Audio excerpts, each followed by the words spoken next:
Dječja soba. To nije samo mjesto u kojem se igraju djeca. To je prostor u kojem oni uče, spavaju i mjesto u kojem u konačnici žele izraziti svoju osobnost. A urediti je dok su još maleni, za nekoliko godina unaprijed, tako da prati njihov razvoj, muka je kroz koju prolaze mnogi roditelji. A ako ne znate odakle bi počeli, možda je najbolje početi od stropa. Dobar dan. Dobar dan. Žarko i Damir vrsni su soboslikari, a u domove unose čaroliju zvjezdanog neba. Zvijezdano nebo je preslika sazvježđa na vaše stropove, znači kuća, stanova, hotela, šatora, čak smo u šatorima radili. Znači bilo gdje je strop, ko to želi, možemo mu to napraviti. Koliko dugo traje izrada zvjezdanog neba? Gledajte, u prosjeku to traje nekakvih 2 sata. Jel? Međutim, ovisno o uvjetima, o veličini prostorije i eventualno željama klijenata, može trajati dosta dulje. I koliko dugo traje zvijezdano nebo na zidu kao tako? Uz, znači još jedan poseban premaz, jel? To traje i 15 godina.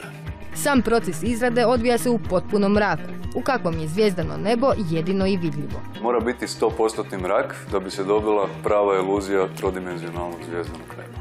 I radi se u potpunom mraku? Radi se u potpunom mraku. Može biti neke posebne boje ili možete raditi na bilo kojoj boji? U načelu se može raditi na bilo kojoj boji ako je boja kvalitetna, ali najbolje ipak da je strop bijel. Na njemu se koriste materijali na bazi fosfora, a momci sve oslikavaju ručno nanoseći boju kistovima.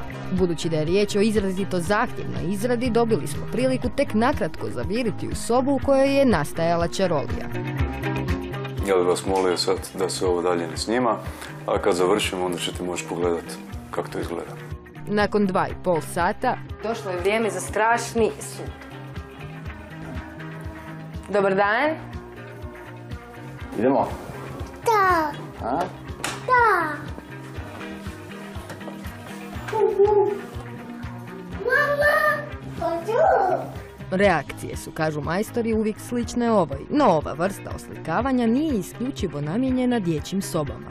Ljudi, menadžeri koji su pod stresom, oni su jako zadovoljni s tim, jer veli da ih to dosta smiruje, relaksira. Onda radimo sobe za meditacije, onda radimo hotele. Jedan od njih, među prvima koji je bio, to je u Sukošanu. Pa tražite li način da oplemenite svoj životni ili radni prostor nečime što će vas uveseljavati ovim dugim zimskim noćima, razmislite o mogućnosti da ga obogatite svojim malim osobnim zvježđem.